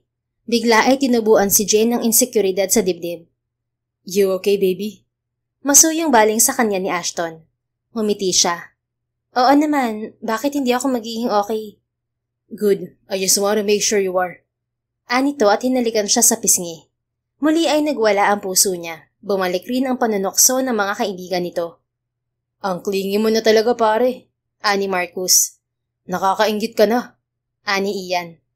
Anong sabi ko sa inyo? Pumikit na lang kapag inggit. Nakangising sagot ni Ashton sa mga to. Natatawag na pailing si Jane bago itinuloy ang pagkain. Ilang sandali ang nakalipas ay nagring ang cellphone ni Ashton. It's the hospital. Sagutin ko lang, baby. Anito. Sure. Will you be okay here? Oo naman, mababait naman to mga kaibigan mo eh. Pare, kung makapagsalita ka naman, parang masamang tao kami. Ani Ian. Huwag ka mag-alala, kami bahala kay Jane. Ani Marcus. Iniwan siya ni Ashton sa mga kaibigan nito. Nahinto siya sa pakikipagkwentuhan sa mga ito nang lumapit muli sa mesa nila si Carrie. Hi Jane, where's Ashton? Tanong nito na inuko pa ang bakanting silya sa harap niya. May kausap lang sa cellphone, sagot niya. Bakit nandito ka sa table namin, Carrie? Tanong ni Marcus sa pinsan. What guys, masama bang makipagkwentuhan sa bagong girlfriend ni Ashton? Nakangiting sagot ni Carrie bago ibinalik ang tingin kay Jane. Paano kayo nagkakilala ni Ash? Sa ospital ba? Hindi. Naging pasahero ko siya. Pasahero? Nabiglang gagad ng babae. Taxi driver si Jane, Carrie. Ani Marcus. Taxi driver? Nakangangang pinasadahan siya ng tingin ng babae. Pagkatapos ay tila nangiinsultong natawa. Pumatol si Ashton sa isang taxi driver? Hindi niya napigilang mag-angat ng kilay. Anong masama sa pagiging taxi driver? Marangal yung trabaho, miss. Of course, walang masama sa pagiging taxi driver. But, have you seen Ashton? He's an achiever. Cum laude siya nung college at graduate ng Stanford University Med School. Now he's a surgeon in a prestigious hospital here in the country. Ano pumasok sa isip niya at nakipagrelasyon siya sa isang taxi driver? I bet ni hindi ka nakatapos ng college. Ganun ba talaga siya kadesperadong mag-move on sa akin at kung sino na lang ang pinatulan niya? Napatayo si Jane sa sinabi ng babae. Watch what you're saying, miss. Hindi mo ako kilala. Hindi dahil taxi driver ako, hindi na ako edukadang tao. I have a diploma, just like you, and everyone else here. I'm a business degree holder and even took my master's in Harvard. My family owns several businesses, including a taxi company who I manage on my own. Taas noong pagmamayabang niya sa kaharap. Natulala sa mga sinabi niya si Carrie, gayon din ang iba pang kasama nila sa mesa. Bago pa may isang makapagsalita ay narinig niya ang tinig ni Ashton. You have no right to humiliate my girlfriend, Carrie. I love her for who she is. Taxi driver man siya o hindi. May diploma man siya o wala. Malamig na wika ni Ashton sa dating nobya. Wala kang karapatang questionin ang relasyon ko sa kanya. Matagal na tayong tapos kaya wala kang pakialam kung sino man ang babaeng mamahalin ko. Naramdaman ni Jane ang presensya ni Ashton sa kanyang tabi. Hinawakan nito ang kamay niya. I'm sorry, Ashton. Tila napahiyang wika ni Carrie. Binaliwala ito ni Ashton at bumaling sa mga kasama nila. Marcus, pasensya na. Jane and I have to go. No problem, Ashton. Pasensya na rin sa inyo ni Jane at salamat sa pagbunta. Ani Marcus. Tumango si Ashton at bumaling sa kanya. Let's go, baby. Masuyong sambit nito. Nagpagiya siya sa binata palabas. Pagpasok nila sa kotse nito, doon niya lang napagtanto na narinig nito ang mga sinabi niya sa harap ng dating nobya nito at ng mga kaibigan. Namutla siya. Ashton, kagat ang ibabang labing baling niya sa binata. Bumuntong hininga ito at bumaling sa kanya. I'm sorry about what happened, Jane. Napakurap siya. Wala ka dapat ihingi ng tawad. Hindi naman ikaw yun ang insulto sa akin. At hindi naman ako na insulto. Siya pa nga yung napahiya. But still, I'm sorry. Ako rin. May kailangang ihingi ng tawad sa'yo. Tungkol ba yan sa sinabi mo sa kanya? Is it true? O nagsisinungaling ka lang para ipahiya si Carrie? Napalunok siya. Totoo yun, Ashton. My family is one of the wealthiest in Negros. May hasyenda kami doon. May ilang negosyo rin kami dito sa Maynila. Kasama na doon yung taxi company namin na ako ang namamahala. I'm sorry kung hindi ko agad nasabi sa'yo. Baka kasi biglang magbago ang tingin mo sa akin kapag nalaman mo ang totoong estado sa buhay ng pamilya ko. Isa pa, noon pa man, never ko pinangalandakan ng estado ko sa buhay. Nainis lang ako sa ex mo kaya nakapagsalita ako ng ganun kanina. Parang ang baba ng tingin niya sa mga taxi driver. It's okay, Jane. Anito at marahang umiti. Talaga? Hindi ka galit dahil naglihim ako? Umiling to. Naiintindihan kita. And at least you've told me now. Ngumiti siya. Salamat. Sana hindi magbago ang trato mo sa akin. Ako pa rin naman to, si Jane the taxi driver. Natawa ito. Yung pamamasada mo, libangan mo lang ba yun? Oo, namamasada talaga ako paminsan-minsan. Bukod sa hands-on talaga ako sa business namin yon, totoo yung sinabi ko na hilig kong magmaneho. Saglit itong pumikit at ngumuso. Teka, bigla ako nahiya na nagpapasundo at hatid ako sa'yo. Imagine that heredera pala yung driver ko. Ayos lang yun. Gusto ko naman ng ginagawa kong pagsundo at paghatid sa'yo. Gusto mo? Oo. Kasi di ba magkaibigan na tayo? Concern ako sa'yo. Baka mapagsamantalahan ka pa kapag sa ibang taxi ka sumakay. Ang hirap mo pa namang gisingin kapag natutulog ka. Umangat ang kilay ni Ashton. How about today? Sabi mo pumayag kang magpanggap na girlfriend ko para sa 20,000. Hindi mo naman pala kailangan ng 20,000. Naawa kasi ako sa'yo kaya pumayag ako. Ang galing, Jane. Nagiging queen of palusot ka na, ha? Ani sa kanya ng isang bahagi ng isip. Talaga? Oo nga. Anyway, bakit ba kayo nagtagal ng Karen na yun? Sobrang ganda nga pero ang sama naman ng ugali. Mata pobre pa. Ganun ba mga type mo? Bumuntong hininga to. I didn't know she's like that. Umismid siya. Siguro bulag ka lang nun. Siguro nga. Pero ngayon, malinaw na ang mata ko. Makahulog ang sambit nito habang nakatingin sa kanya. Tumikhim siya at nag-iwas ng tingin. Gutom pa ako, Ashton, dahil nagyaya ka agad umuwi. Pakainin mo ko. Alright, I'll treat you. Saan mo gusto, baby? Ba't baby pa rin? Ngumiti ito. Hindi pa naman tapos ang gabi Girlfriend pa rin kita. Pinigilan niyang mangiti. Ewan ko sa'yo. Tara na, ikain na lang natin yung talent fee ko. Natawang sa mang-ayon ng binata. Dinala siya nito sa isang mamahaling restaurant. Subalit pagpasok nila roon, hindi niya namalayan na kasunod nila ang kanyang mga magulang. Jane, anak, is that you? Anang pamilyar na tinig ng ina. Namilog ang mga mata niya nang malingunan ang magkahawak kamay ng mga magulang. Ma, pa, you're here. Sambit niya.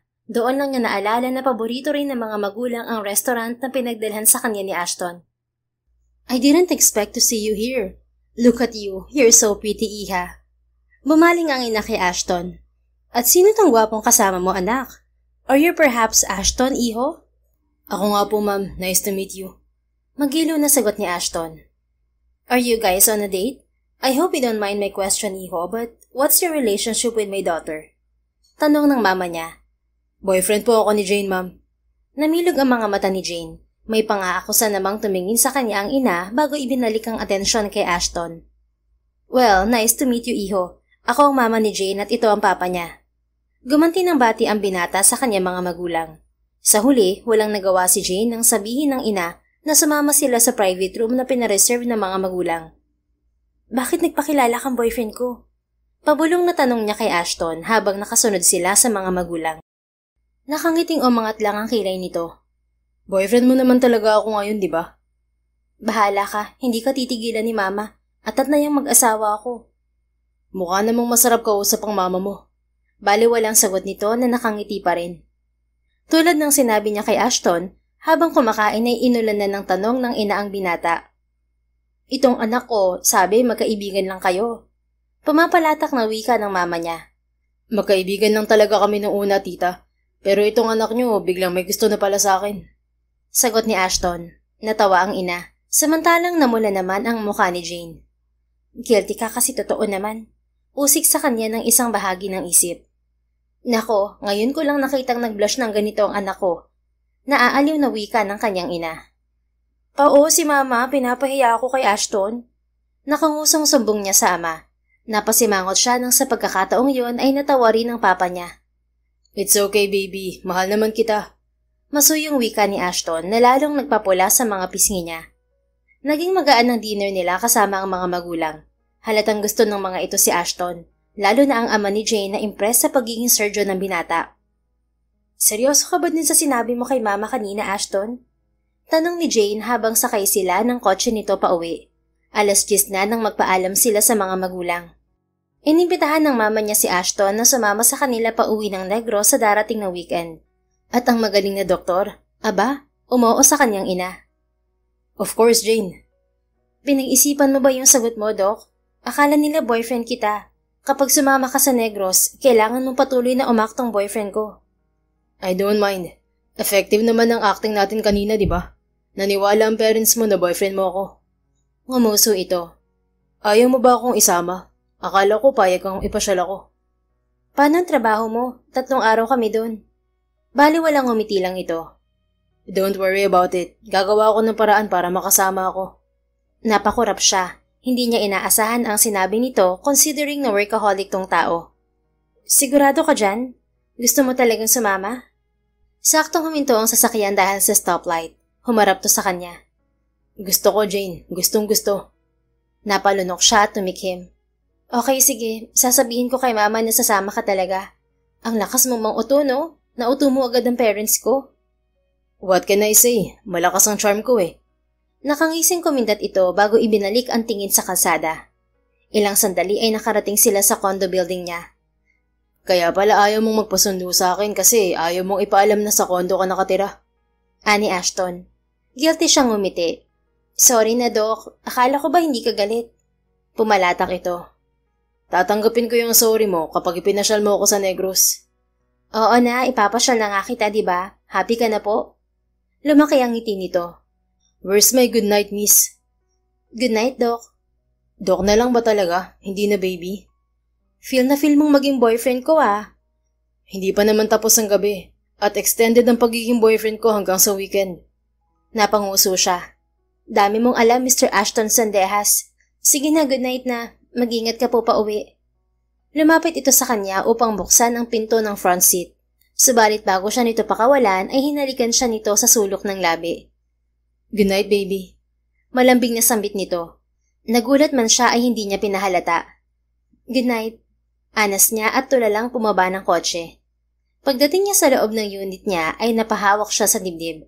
Nang mga sandaling yon ay kumpirmado niyang mahal na nga niya si Ashton. How about him? Bakit niya ako hinalikan? May feelings din ba siya sa akin? Tanong ni Jane sa isip. Naalala niya ang trato sa kanya ni Ashton. Kung paano siya nito ipagtanggol sa dating nobya nito. Kung paano siya nito tingnan sa harap ng mga magulang niya. Napangiti siya sa realisasyong namuo sa isip niya. Sa sumunod na mga araw, hindi sila nagkaroon ng pagkakataong magkita ni Ashton. Abala ang binata sa ospital dahil 3 araw itong liliban sa trabaho para makasama sa kanya pauwi ng Negros. Akala ko busy ka. Bakit tumawag ka na naman? Tanong ni Jane sa lalaki. Nasa kondo siya at katatapos lang maghapunan. Kahapon ay tinawagan siya ng binata sa kabila ng pagiging abala nito. Busy ako pero gusto kong marinig ang boses mo. Nawawala ang pagod ko kapag kausap kita, Jane. Sagot nito sa kabilang linya. Napangiti siya. Hanggang sa tawag nang bobola ka pa. Hindi ako nang bobola, miss. Oo na po. Uuwi ka pa ba sa kondo mo mamaya? Gusto mong sunduin kita dyan sa ospital para ihatid pa uwi? Alok niya. Hindi na, Jane. Huwag ka nang lumabas. I'll just sleep here in the hospital. Dito na ako manggagaling bago dumiretso sa seminar. Nabanggit rin sa kanya ni Ashton ang tungkol sa 2-day seminar na dadaluhan ng binata sa isang ospital sa Baguio. Sigurado ka? Tanong niya. Sigurado po. Nakagat niya ang ibabang labi sa tila nagpapakyut na boses nito. Parang simula nung malaman mo na hindi ako taxi driver, ayaw mo nang nagpahatid sa akin ah. Ano yan, bigla kang nahiya? Hindi naman, Jane. Toxic lang talaga ang trabaho ngayong linggo. I don't want you driving late at night. Paano kung ako yung may gusto na sunduin ka, ihatid ka? Paano kung gusto kitang makita? Gusto rin kitang makita, Jane. Let's have breakfast tomorrow bago ako umalis pa Baguio. Susunduin kita dyan sa kondo mo. Hindi na, Ashton. Sa weekend na lang. But I want to see you. I don't mind running late tomorrow. Ano ka ba? Unahin mo ang trabaho. Isipin mo na madaming buhay ang nakasalalay sa'yo. Hindi ko naman pinapabayaan ng trabaho ko. Pero gusto ko may oras din ako para sa'yo. Nakagat niya ang ibabang labi. Kung makapagsalita ito ay tila totoong boyfriend niya to. Tinatawagan mo naman ako kahit busy ka. Ayos na yun. Kulang pa rin yun sa akin. Baka mamaya makahanap ka ng iba. Huwag ka mag-alala, Doc. Ikaw lang ang baby ko. Kaya magtrabaho ka lang ng mabuti, okay? Okay, baby. I'll see you on the weekend. Babawi ako. Hindi mapuknat ang ngiti ni Jane nang ibaba ang tawag. Wala nang duda ang nararamdaman niya para kay Ashton. Mahal na niya ang binata. At mukhang pareho rin sila ng nararamdaman sa isa't isa. Habang lumilipas ang araw, lalong nararamdaman ni Jane na hindi na pagpapanggap ang ginagawa nila ni Ashton. Dumating ang araw ng Sabado. Kasama ang mga magulang ay bumiyahe sila ni Ashton pauwi ng Negros. May kasama ka, iha? Yan na ba ang nobya mo? Tanong kay Jane ng abuela na siyang sumalubong sa kanila pagdating sa mansyon ng mga delatore. Si Ashton po, Lola. Anya sa abuela. Ikinagagala ko po kayong makilala, senyora. Kaya palang ganda ng apo nyo, maganda rin kasi ang lola. Ani Ashton sa matanda. Humalakhak ang lola niya. Salamat, iho. Jane apo, ang gwapo ng nobyo mo. Magpapakasal na ba kayo? Namula ang mukha niya. La naman. Handa na po akong pakasalin tong apo nyo anytime. Si Jane na lang ang hinihintay ko. Ani Ashton. Binalot ng kilig ang puso ng dalaga. Gusto kita, iho. You already have my blessing. Anang kanyang abuela kay Ashton. Malaki ang ngiting bumaling sa kanya ang binata. Narinig mo yan, baby? May blessing na ako ng buong pamilya mo. Pwedeng-pwede na ako mag-propose sa'yo. Ang bilis mo rin talagang lalaki ka no? Natatawang sagot niya kay Ashton. Bukod sa kanyang abuela, agad ring nakuha ni Ashton ang loob ng iba pa niyang kamag-anak. Maging ang kapatid niyang si Jared na suplado sa ibang tao ay agad nakasundo ni Ashton. Ano bang nagustuhan mo dito sa kapatid ko, Ashton? Wala namang kagusto-gusto rito. Malakas pang manapak to. Tanong ni Jared. Kasama nila ni Ashton ang kapatid sa kaarawan ng pinsang si Miguel. Sinamaan ni Jane ang tingin ng kapatid nang inisihan lang siya. Si Ashton naman ay masuyong bumaling sa kanya. Actually, hindi ko rin alam. Hindi naman kasi si Jane ang tipo kong babae. Pabirong inirapan niya si Ashton. Ah, ganon. Palibhasa ang tipo mo yung mga mata pobre. Teka, baby. Hindi pa ako tapos. Malambing na sambit ni Ashton. Oo nga, Jane. Patapusin mo muna. Nagagalit ka agad eh. Anang kapatid. Fine. Nakangusong sambit niya. Pumungay ang mga mata ni Ashton habang nakatingin sa kanya. Jane is really not my type. But the moment I met her, naramdaman ko na lang na bumilis ang tibok ng puso ko. Habang nakikilala ko siya, unti-unti ako nahuhulog. Siguro ganun talaga kapag tinamaan ka ng totoong pag-ibig. Lahat ng katangiang taglay niya magugustuhan mo rin. I love your sister's simplicity. I love how down-to-earth she is. I love how cool and fun she is. She always makes me laugh. Walang araw na hindi niya ako napapangiti. Kahit hindi kami magkasama, she has the power to make me smile just by thinking about her. Napaawang ang mga labi ni Jane habang nakatitig kay Ashton. Halos mabingi siya sa lakas ng tibok ng puso niya. Asus, pumapalakbak na ang tenga ng kapatid ko oh. Tukso ni Jared. Tumighim siya at umirap sa kapatid. Inggit ka lang kuya, wala kasing nagmamahal sa'yo. Natawa lang si Jared bago bumaling kay Ashton. Alagaan mo ang kapatid ko, Dok ah. Kapag sinaktan mo yan, itatali kita sa kabayo at ipapakaladkad paikot sa buong hasyenda namin. Kuya naman, tinatakot mo si Ashton. Asus, masyado mo na bang mahal at ayaw mong masaktan? Tukso sa kanya ng kapatid. Bago siya makasagot ay masuyong inakbayan siya ni Ashton. Don't worry baby, hindi naman ako takot sa banta ng kapatid mo. Huwag kang mag-alala dahil ako mismo ang magpapahila sa kabayo kapag sinaktan kita. Lumobo ang puso niya sa sinabi nito. Diyan na nga muna kayo, naaalibadbaran ako. Naiiling na wika ng kapatid bago sila iwan ni Ashton. Nagkatawanan na lang silang dalawa. Kinabukasan pagkatapos ng almusal ay maaga silang umalis para mamasyal. Inilibot niya ang binata sa hasyenda pagkatapos ay dinala niya ito sa malawak na azukarera ng pamilya nila. Sa sumunod na araw ay ipinasyal niya ito sa probinsya. Wow, ito yata ang pinakamasarap na chicken inusan na natikman ko. Puri ni Ashton habang kumakain sila sa isang sikat na local restaurant sa Bacolod. Huwag ka magpakabusog dahil marami pa tayong pupuntahan. Pakakainin pa kita ng kansi, ng bok choy, tapos pupunta pa tayo sa paborito kong bake shop. Parang kailangan ko atang mag-gym pagbalik ng Maynila. Pagbibiro ni Ashton. Natawa siya. Huwag mo akong tawanan lang dyan, baby. Kumain ka rin.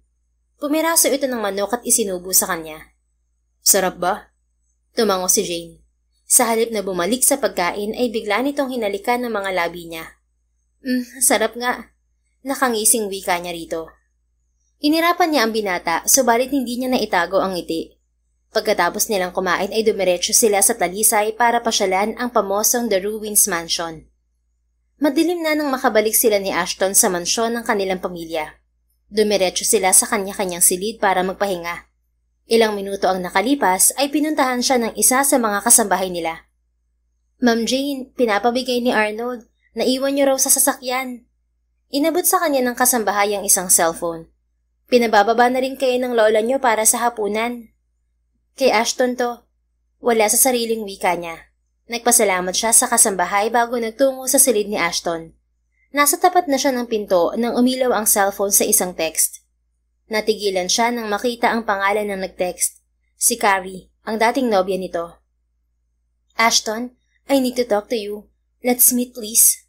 Nabasa niya mula sa notification screen. Hindi niya nabasa ang buong mensahe dahil nakalock ang cellphone. Natigilan siya. Bakit gustong makipag-usap ng babaeng yun kay Ashton? Gusto ba nitong makipagbalikan sa lalaki?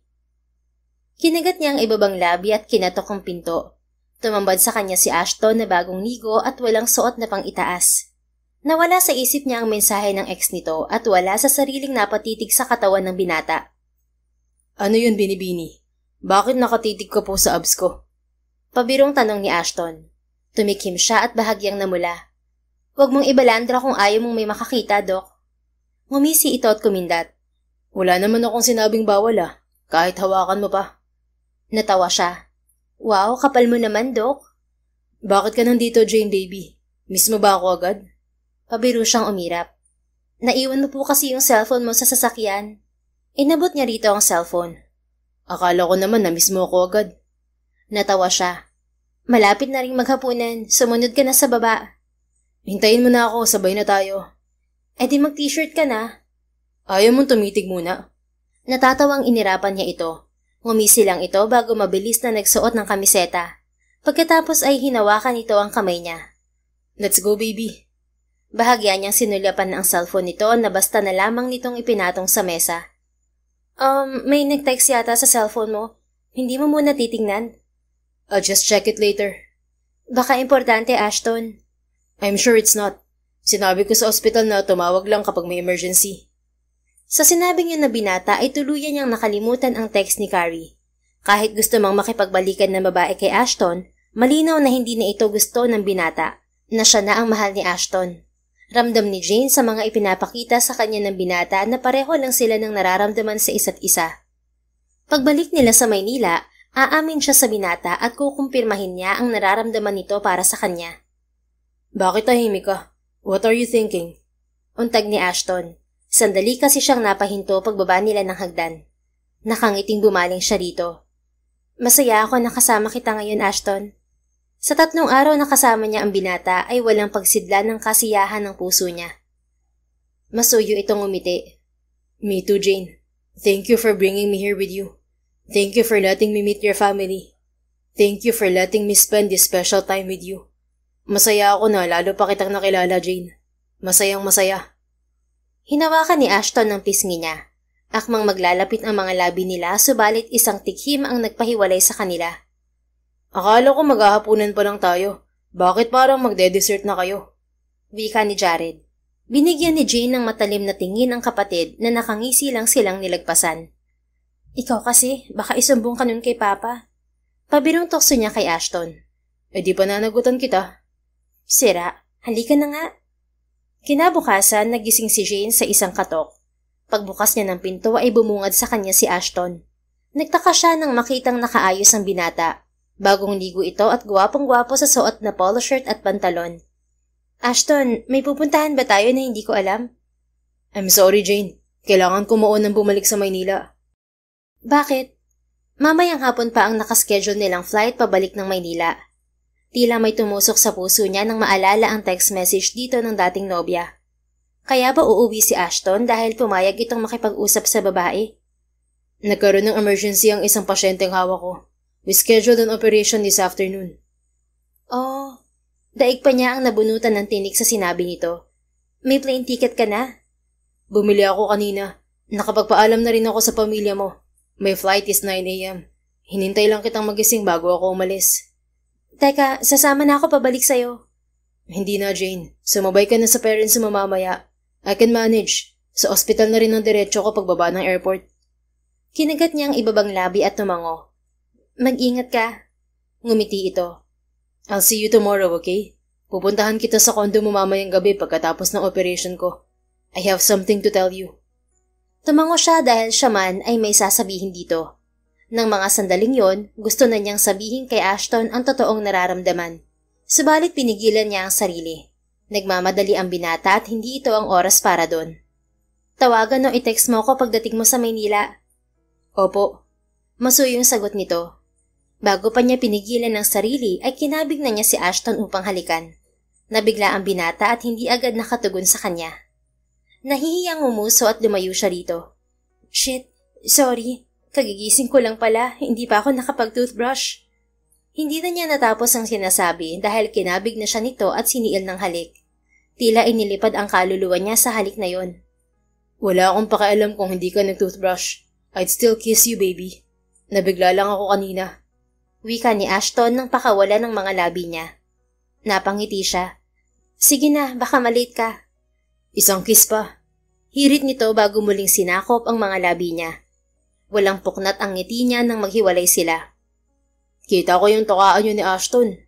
Tukso sa kanya ng kapatid habang sinusundan nila ng tingin ng SUV na maghahatid sa binata sa airport. Kung inggit ka, mag-girlfriend ka na rin kuya. Sagot niya. Natatawang inakbayan lang siya nito. Saka na, busy pa ako dito sa hasyenda. Pagkatapos mag-almusal ay muli niyang nilibot ang hasyenda kasama ang kapatid.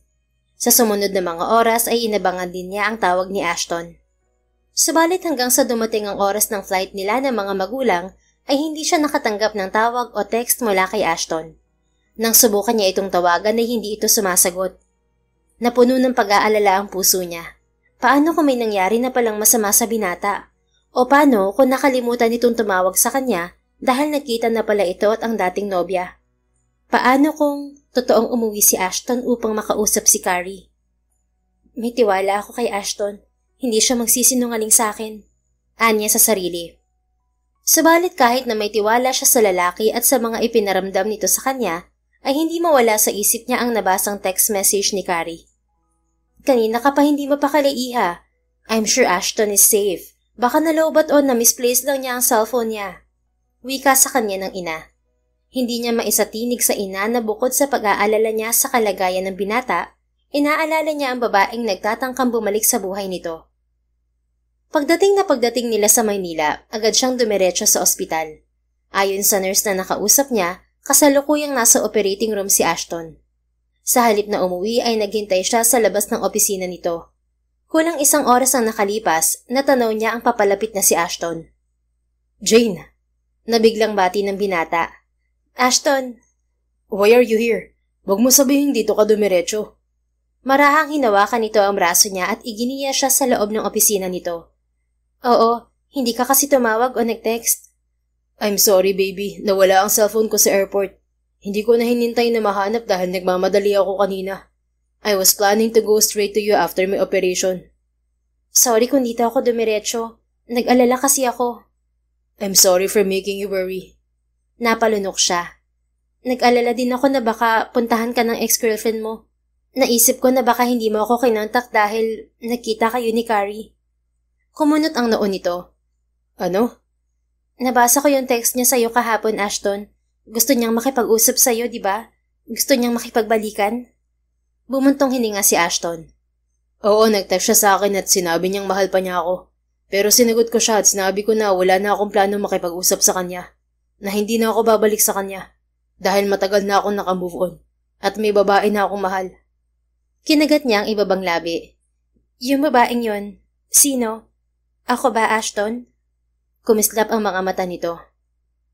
Sino kaya sa tingin mo? Napangiti siya. Baka sabihin mo, assuming ako kapag inisip kong ako. Ikaw naman talaga.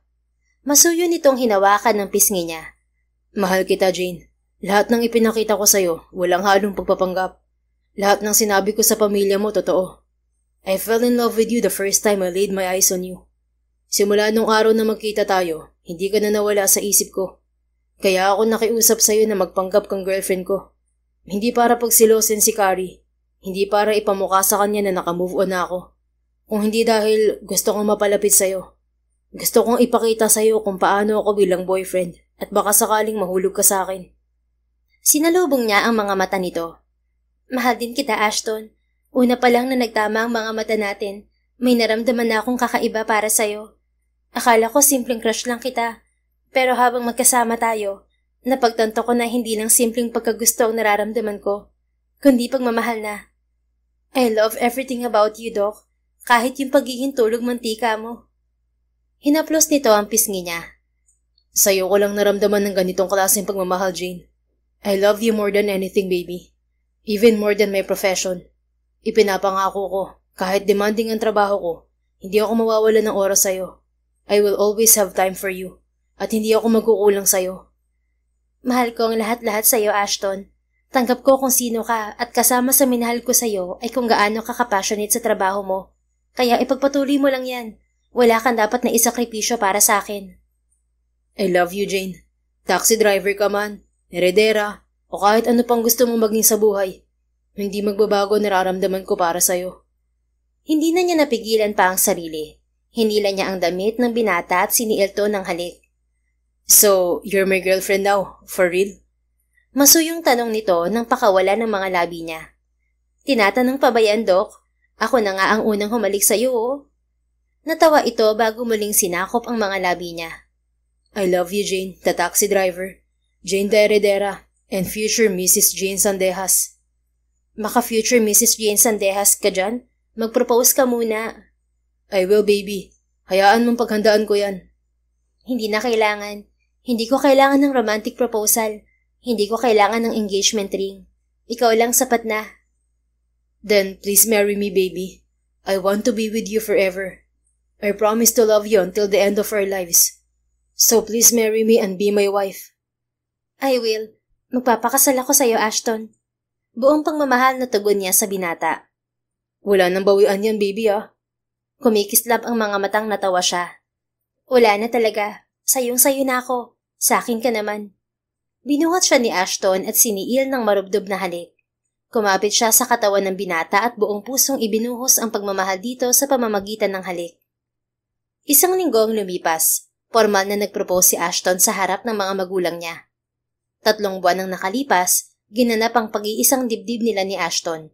Sa Negros nila piniling magpakasal. Dumalo ang pamilya nila. Kompleto rin ang 4 na kaibigan ni Ashton. Gulat ang lahat nang gamitin nilang wedding car ang taxi kung saan sila nagkakilala ni Ashton at naging dahilan ng pagkakalapit nila ng lalaking minamahal. 1 taon nang lumipas ay pinagkaloob sa mag-asawang Jane at Ashton ang kanilang panganay na anak. Naging masaya ang pagsasama nilang mag-asawa sa piling ng isa't isa at ng kanilang 3 anak. Sa bawat sakay at sa bawat paghinto, isang bagay ang naging malinaw. Hindi lahat ng pag-ibig ay nagsisimula sa engranding tagpo. Minsan dumarating ito sa katahimikan, sa isang simpleng biyahe, sa isang hindi inaasahang sulyap. Some rides are unforgettable. Some love stories starts with a ride. Ang akalang taxi ride lang, yun na pala ang simula ng habang buhay. The end.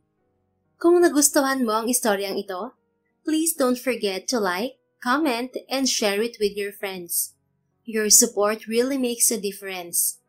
Thank you and see you sa ating next story. Keep safe and be blessed.